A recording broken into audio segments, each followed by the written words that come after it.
अस्सलाम वालेकुम इन्वेस्टर्स। आज की मंथली वीडियो में हम जुलाई 2025 का रिकैप करेंगे। महाना की फंड्स ने किस तरह परफॉर्म किया और मार्केट्स में क्या की इवेंट्स थे। अगर जुलाई 2025 को देखें तो इकोनॉमिक फ्रंट पे हमने देखा कि पॉजिटिव मोमेंटम कंटिन्यूड रहा, जिसको हमने पहले बजट के बाद भी हमने हाईलाइट किया था that the outlook continues to remain positive. Significant improvement ने देखी मैक्रो इकोनॉमिक इंडिकेटर्स में, विच इंक्लूड करंट अकाउंट में सरप्लस रिपोर्ट हुआ। FY25 का जो था 2.1 बिलियन का सरप्लस था, which also help improve forex reserves to 14.5 billion. अगर हम रीजंस देखें तो हमारी जो ट्रेड डेफिसिट है वो कंट्रोल रहा, जो कि कम हुआ था 2.4 बिलियन डॉलर्स पे। एंड रेमिटेंसेस ग्रोथ हमारी साल की 27% की ग्रो हुई हैं to 38 billion.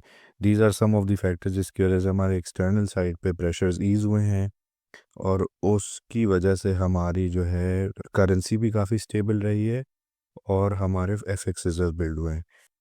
Further to that, इसकी कंटिन्यूएशन में जो S&P ग्लोबल है, रेटिंग एजेंसी है, उसने पाकिस्तान की रेटिंग को अपग्रेड करा है from CCC+ to B-, which is again an indication of improve macro economic conditions.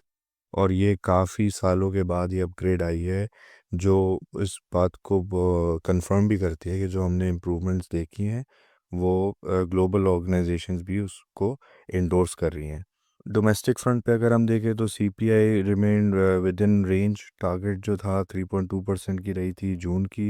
Inflation जो जुलाई में रिपोर्ट हुई है, एवरेज जो था 4.5% की इन्फ्लेशन रही for the fiscal year, again hinting towards stabilisation of pricing. और मॉनेटरी पॉलिसी का जो इफेक्ट था वो आया है। गोइंग फॉरवर्ड ऑब्वियसली जो इन्फ्लेशन के नंबर्स है वो हमें देखने होंगे, कंसिडरिंग द फैक्ट कि फ्यूल प्राइसेस में इंक्रीज़ आया है इन रीसेंट मंथ्स। जो रीसेंट वीक की रिवीजन थी उसमें फ्यूल प्राइसेस इंक्रीज़ हुई हैं, तो उसका क्या इफ़ेक्ट आता है on domestic prices of food and other goods. एक काफ़ी मेजर डेवलपमेंट रही कि जियोपॉलिटिकल फ्रंट पे कि US प्रेसिडेंट डोनाल्ड ट्रंप ने पाकिस्तान को काफ़ी इंडोर्स किया। हमें जो है ट्रेड टैरिफ में कंसेशंस मिले हैं, जिसमें 19% ट्रेड टैरिफ अप्लाई होगा कंपेयर टू 29% टैरिफ जो पहले इन्फोर्स किया जा रहा था ऑन पाकिस्तानी गुड्स जो एक्सपोर्ट्स हम कर रहे हैं। उसके अलावा there is a lot of talk about जो कि बोलिए कि स्ट्रेटिजिक ऑयल रिजर्व्स बिल्ड किए जाएंगे विद पाकिस्तान एंड US, और उसमें US कंपनीज अपनी कंट्रीब्यूशन भी करेंगी। बट अब इस पे हम देखते हैं कि फ़र्दर आगे किस तरह डेवलपमेंट्स चलती हैं।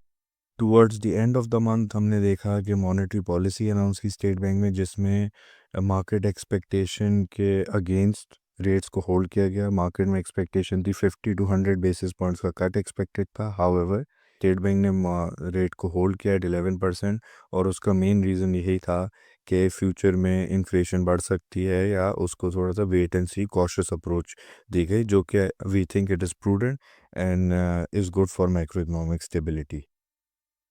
इस मार्केट्स की बात की जाए तो KSE 100 इंडेक्स का काफ़ी अच्छा परफॉर्मेंस रही थ्रू आउट द मंथ, और इस परफॉर्मेंस में हम देख सकते हैं कि जुलाई का महीना जो था वो हाईएस्ट गेन था during this year for the 7 month period अगर हम देखें। और उसके जो मेन रीजंस थे, कॉर्पोरेट अर्निंग सीजन चल रहा है उसका रिएक्शन था, एंड हमने जो ऊपर मैक्रो फैक्टर्स डिस्कस किए उनका रिएक्शन भी था। KMI 30 इंडेक्स जो था वो 6.5% ग्रो किया। मेन कंट्रीब्यूटर जो थे बैंकिंग सेक्टर, फर्टिलाइजर्स थे, एंड टुवर्ड्स द एंड थोड़ा सा ऑयल एंड गैस की कंट्रीब्यूशन भी देखी गई। हम महाना इन्वेस्टमेंट प्रोडक्ट्स की अगर बात करें तो MICF जो कि हमारा कैश फंड है, सेफ प्लस की प्रोडक्ट आप लोग जिसको देखते हैं, तो उसका return during the month of July 9.8% था। इसका जो रिटर्न का इम्पैक्ट होता है ये मॉनेटरी पॉलिसी और सेकेंडरी मार्केट यील्ड्स को बहुत क्लोजली ट्रैक करता है।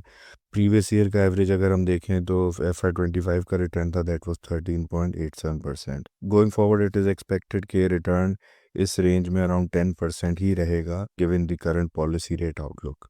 महाना इस्लामिक इंडेक्स ETF की बात करें तो जो इक्विटी प्रोडक्ट है that generated a return of 6.67%, which is higher than the KMI 30 during the month.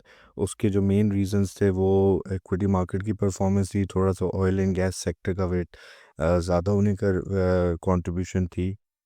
To conclude, I would say कि we expect corporate earnings growth to remain in low double digits, जैसे हमने outlook पहले share किया था, and geopolitical developments और positive macro economic data जो आ रहा है that will continue to favor a positive outlook for the remaining fiscal year 25.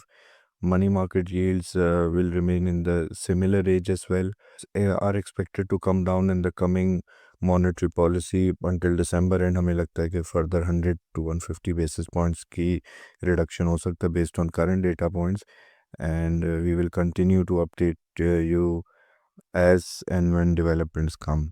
Thank you for your time, and thank you for trusting Mahana.